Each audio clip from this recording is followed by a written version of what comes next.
Good morning बच्चों।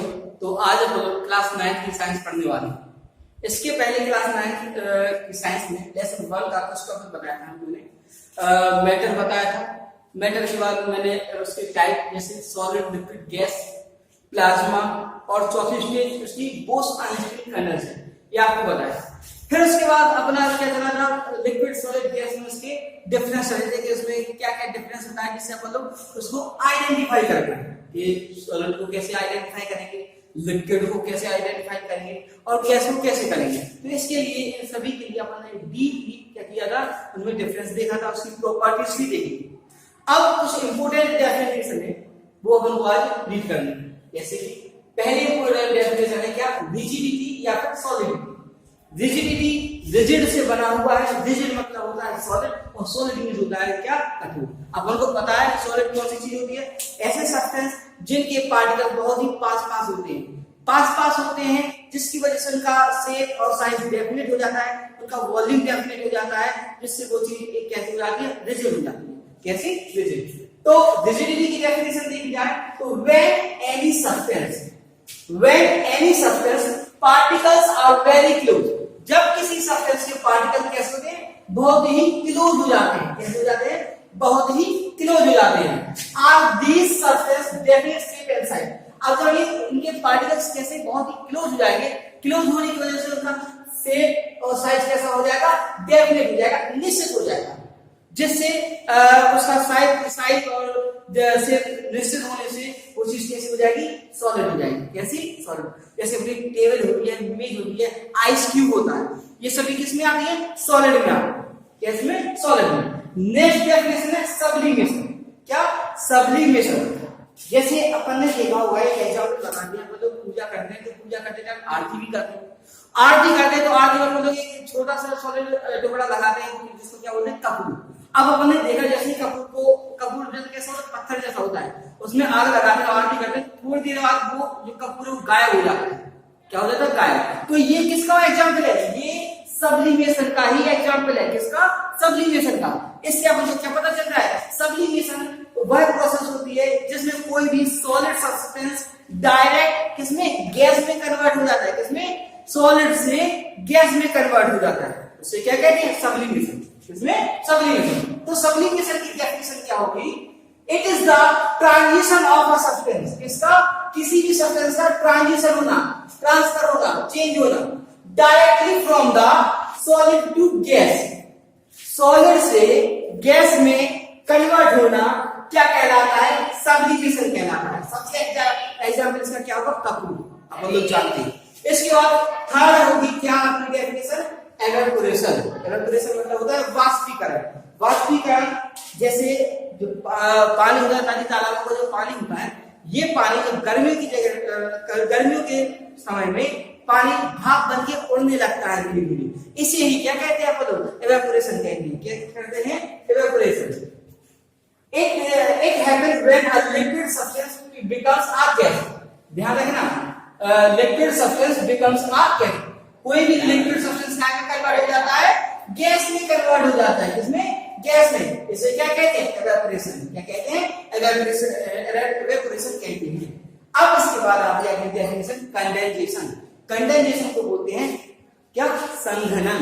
संघनन, इसका भी एग्जांपल देखते हैं। जब कुकर में सीटी घटती है, क्या करती है, सीटी। जैसे कुकर में सीटी करेगी तो उसमें से जो गैस निकलती है उसके ऊपर अगर हम लोग हाथ या कुछ प्लेट लगा दें तो वो गैस कहां पे चली जाती है, उस प्लेट में कवर हो जाती है, और कुछ समय बाद वो गैस केमिकल में बदल जाती है, वाटर में बदल जाती है। इसी प्रोसेस को क्या कहते हैं, कंडेंसेशन कहते हैं। क्या कहते हैं, कंडेंसेशन।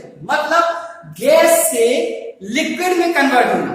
किससे, गैस से लिक्विड में कन्वर्ट होना क्या कहलाता है, condensation. It is a process which water vapour in the air, जो एयर में वाटर वेपर होता है, water vapour change into liquid water. किसमें कन्वर्ट हो जाता है, वाटर में कन्वर्ट हो जाता है, लिक्विड में कन्वर्ट हो जाता है। When it becomes in contact with a cooler substance, ये इसका सब होता कब है, जब थोड़ा सा टेम्परेचर कम हो जाता है, कूल टेम्परेचर हो जाता है। ठीक है, इसी प्रोसेस को क्या कहते हैं, कंडेंसेशन। क्या कहते हैं, कंडेंसेशन। नेक्स्ट आता है, अब आता है अपना डेंसिटी। डेंसिटी क्या होता है, density is a measure of mass per unit of volume. किसी भी मैटर में जो वॉल्यूम होता है उसमें एक यूनिट टाइम जो मास होता है उसको क्या कहेंगे, डेंसिटी कहेंगे। क्या कहेंगे, डेंसिटी। अब आता है वॉल्यूम, तो the amount of space that contain और फिल्स, मतलब अगर कोई ऑब्जेक्ट या कोई सब्सटेंस जितना स्पेस कवर करता है वो उसकी क्या होती है, वॉल्यूम कहलाता है। क्या कहलाता है, वॉल्यूम। अब आता है मेल्टिंग पॉइंट। मेल्टिंग पॉइंट मतलब पिघलने वाला पॉइंट या पिघलने वाला बिंदु, ठीक है। तो या फिर इसको शुद्ध हिंदी में बोले तो गलनांक बिंदु कहलाता है। क्या कहलाता है, गलनांक बिंदु। यह एक ऐसा टेम्परेचर होता है जिसमें कोई भी पदार्थ क्या करने लगता है, गलने लगता है। क्या करने लगता है, गलने लगता है। उसे क्या कहते हैं अपन लोग, मेल्टिंग पॉइंट कहते हैं। The temperature at which a substance, एक ऐसा टेम्परेचर जिसमें कोई सब्सटेंस विल मेल्ट, क्या होने लगता है, पिघलने लगता है। जैसे अपना आइस है, ठीक है, आइस को अपने बाहर निकाला, थोड़ी देर बाद जैसे इसको एक डेफिनेट टेम्परेचर मिलेगा वो क्या होने लगेगी, मेल्ट होने लगेगा। इसी को क्या कहते हैं, मेल्टिंग पॉइंट कहते हैं। क्या कहते हैं, मेल्टिंग पॉइंट। अब इसके बाद आएगा अपना क्या, बॉइलिंग पॉइंट। क्या आता है, बॉइलिंग पॉइंट। तो यह इसमें same to same melting point जैसी डेफिनेशन है। The temperature at which a substance will boil, यह एक ऐसा टेम्परेचर, एक डेफिनेट टेम्परेचर जिसकी प्रेजेंस में कोई भी चीज बॉयल होने लगती है। क्या होने लगती है, बॉयल। उस टेम्परेचर को क्या कहते हैं अपन लोग, बॉइल टेम्परेचर कहते हैं, बॉइलिंग टेम्परेचर कहते हैं। ये कैसे होगा, इसका एग्जांपल अपन लोग देखते हैं। जैसे अपन लोग पानी को बॉईल करने वाले हैं, तो ऐसा तो है नहीं कि गैस में पानी लगा तुरंत बॉईल करने लगे। पहले धीरे धीरे गर्म होगा, फिर उसमें बॉइलिंग के कैरेक्टर आएंगे और कुछ टाइम बाद वो बॉईल करने लगेगा। तो जब जैसे वो बॉईल होता है उस टाइम इसका टेम्परेचर डेफिनेट हो जाता है। इसी को क्या कहते हैं, उसी टेम्परेचर को अपन लोग बॉइलिंग टेम्परेचर कहते हैं। क्या कहते हैं, बॉइलिंग टेम्परेचर। जैसे वाटर का बॉइलिंग टेम्परेचर 100 डिग्री सेल्सियस होता है। कितना, 100 डिग्री सेल्सियस। 100 डिग्री सेल्सियस पे जो वाटर है वो बॉयल करने लगता है। अब आता है इसके बाद फ्रीजिंग पॉइंट। तो सेम टू सेम एक ऐसा डेफिनेट टेम्परेचर जिसमें कोई भी चीज कैसे होती है, फ्रीज हो जाती है। क्या हो जाती है, फ्रीज हो जाती है। उसे क्या कहते हैं, मतलब फ्रीजिंग पॉइंट कहते हैं। क्या कहते हैं, फ्रीजिंग पॉइंट। तो आज अपन ने बहुत सारी डेफिनेशन देखी, रिजिडिटी देखी। रिजिडिटी में क्या हो जाता है, पार्टिकल, किसी भी सब्सटेंस के पार्टिकल बहुत ही क्लोज आ जाते हैं जिससे उसका डेफिनेट शेप एंड साइज हो जाता है, वो रिजिड हो जाती है या फिर वो सॉलिड हो जाती है। फिर अपन ने देखा सब्लिमेशन। तो सीधा सीधा सब्लिमेशन का क्या है, कोई भी सब्सटेंस सॉलिड स्टेज से गैस स्टेज में कन्वर्ट हो जाता है। क्या कहलाता है, सब्लिमेशन कहलाता है। इसके बाद एवेपोरेशन होता है। एवेपोरेशन में कोई भी लिक्विड कैसे गैस में कन्वर्ट हो जाता है। कोई भी लिक्विड गैस में जब कन्वर्ट हो जाता है तो उसको क्या कहते हैं, अपन लोग एवेपोरेशन कहते हैं। कंडेंसेशन, यही गैस जब धीरे धीरे जब टेम्परेचर चेंज हो जाए तो वो पानी में कन्वर्ट हो जाए या ड्रॉप में कन्वर्ट हो जाता है या लिक्विड में कन्वर्ट हो जाता है तो उसे कंडेंसेशन कहते हैं। डेंसिटी में सीधा सीधा सा है, जब किसी सब्सटेंस का मतलब मेजर करते हैं तो मास पर यूनिट ऑफ वॉल्यूम, एक निश्चित वॉल्यूम में क्या होता है, उसका मास निश्चित होता है। इसे क्या कहते हैं, मतलब डेंसिटी कहते हैं। Volume the amount of space that contain और फिल्स, एक ऐसा स्पेस या एक ऐसी अमाउंट जिसमें कोई भी सब्सटेंस अपना स्पेस कवर करता है, खाली होता है या भर जाता है, उसे उसको क्या कहते हैं, वॉल्यूम कहते हैं। मेल्टिंग पॉइंट, ऐसा एक डेफिनेट टेम्परेचर जिसमें कोई भी चीज मेल्ट हो जाती है, पिघल जाती है, वो मेल्टिंग पॉइंट होता है। ऐसी चीज जिसमें कोई ऐसा टेम्परेचर जिसमें कोई चीज बॉयल होने लगती है, उबलने लगती है, उसे बॉइलिंग पॉइंट कहते हैं। और ऐसा टेम्परेचर जिसमें कोई भी चीज कैसी हो जाती है, जम जाती है, फ्रीज हो जाती है, उसे अपन लोग फ्रीजिंग टेम्परेचर कहते हैं। इसके बाद अपन लोग देखें, ये सब होने के बाद अब अपन लोग कुछ और 2-3 चीजें और देखते हैं जो बहुत इंपॉर्टेंट है।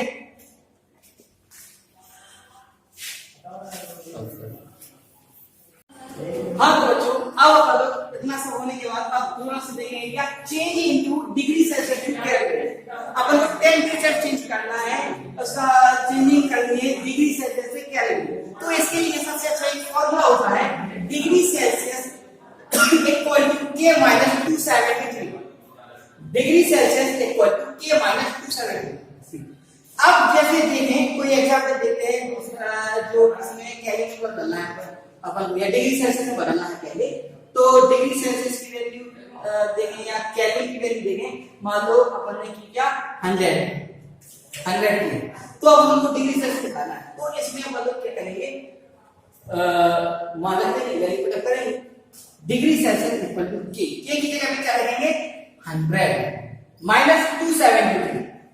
तो degree Celsius equal to minus 273 में से 100 माइनस करेंगे तो माइनस 173 बचेगा।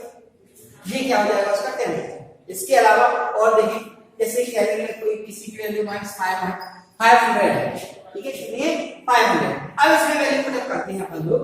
तो degree Celsius equal to 500 minus 273, 500 minus 273, इसमें से अपन लोग माइनस करेंगे तो 373 हो जाएगा। कितना हो जाएगा 373। एक बार फिर से क्लियर कर लें, हो सकता है 273। तो यहाँ 0 की माने 10, 10 से 3 जाएगा 7 बचेगा। 0 की माने कितने से 10 इसकी क्या है यहाँ पे आ जाएगी, ये 8 हो जाएगा। 0 की माने 10, 10 में से 8 जाएगा 2 बचेगा। यहाँ पे 3 हो जाएगा, 5 में 3 जाएंगे तो कितने बचेंगे 2। कितना आया 227। हमने कहा था ना कहीं पे भी गलती हो सकती, तो 227 कितना आएगा 227। अब उसके बाद इसको अब हम लोग केल्विन टेम्परेचर में चेंज करेंगे। यही फॉर्मूला अब हम लोग क्या करेंगे ट्रांसफर करेंगे। जैसे अभी क्या है डिग्री सेल्सियस पर के माइनस 273 है, हमें के की वैल्यू निकालनी है, इसकी के की वैल्यू निकालनी है। तो ये माइनस 273 है, ट्रांसफर करेंगे तो माइनस में कन्वर्ट हो जाएगा प्लस में, इसमें प्लस में। तो K equal to degree Celsius equal to K plus 273 कितना है K equal to sorry K equal to गलत हो गया, यहाँ पे मिस्टेक प्रिंट हो गई। ये माइनस का है, ऐसा जाएगा तो क्या हो जाएगा प्लस में के equal to degree Celsius plus 273। अब जो निकालना हम लोग केल्विन निकालना, जैसे हमने रखा है 200 डिग्री सेल्सियस कोई सम है, ठीक है, इसका टेम्परेचर हमें केल्विन में कन्वर्ट करना है। तो केल्विन में कैसे करेंगे के इक्वल टू डिग्री सेल्सियस की वैल्यू कितनी है 200 प्लस 273, दोनों को ऐड करने में कितनी हो जाएगी 473। कितनी हो जाएगी 473। इतना आपको अब समझ में आ गया होगा कि टेम्परेचर की चेंज किस तरीके से करते हैं। तो अभी इस लेसन में आपको सिर्फ डिग्री सेल्सियस से केल्विन में और केल्विन से डिग्री सेल्सियस में चेंज करना है, वो हमने आपको बता दिया। इसके बाद एक दो इंपोर्टेंट पॉइंट बता रहे हैं। अपना जो वाटर है, वाटर एक ऐसा सब्सटेंस है जो लिक्विड, सॉलिड और गैस तीनों फॉर्म में प्रेजेंट होता है, ठीक है। इसके अलावा और देखा जाए तो जैसे अपना वाटर है, वाटर अपना लिक्विड स्टेज में होता है। जब इसको टेम्परेचर हाई करेंगे, क्या करेंगे टेम्परेचर गैस फॉर्म में कन्वर्ट हो जाएगा, किसमें हो जाएगा गैस फॉर्म में। अब फिर टेम्परेचर हम थोड़ा सा लो करेंगे, ठीक है, तो ये गैस प्रेजेंट स्टेज है। जब इसको लो टेम्परेचर करेंगे तो इसमें किसमें आ जाएगा लिक्विड में आ जाएगा, इसमें लिक्विड में। और इस लिक्विड को और लो टेम्परेचर करेंगे तो ये सॉलिड में कन्वर्ट हो जाएगा, इसमें सॉलिड में कन्वर्ट हो जाएगा। तो यहाँ पे पता चला पहले वाटर अपना लिक्विड में था, टेम्परेचर हाई किया तो गैस में कन्वर्ट हो गया, फिर टेम्परेचर लो किया तो लिक्विड में कन्वर्ट हो गया, और इसको और लो किया तो वो सॉलिड में कन्वर्ट हो गया। ओके स्टूडेंट, तो इसी का भी अपना लेसन कंप्लीट होता है। अगर आपको कोई प्रॉब्लम होती है, कोई समस्या होती है, तो आप प्लीज हमें कमेंट करें। Okay, thank you.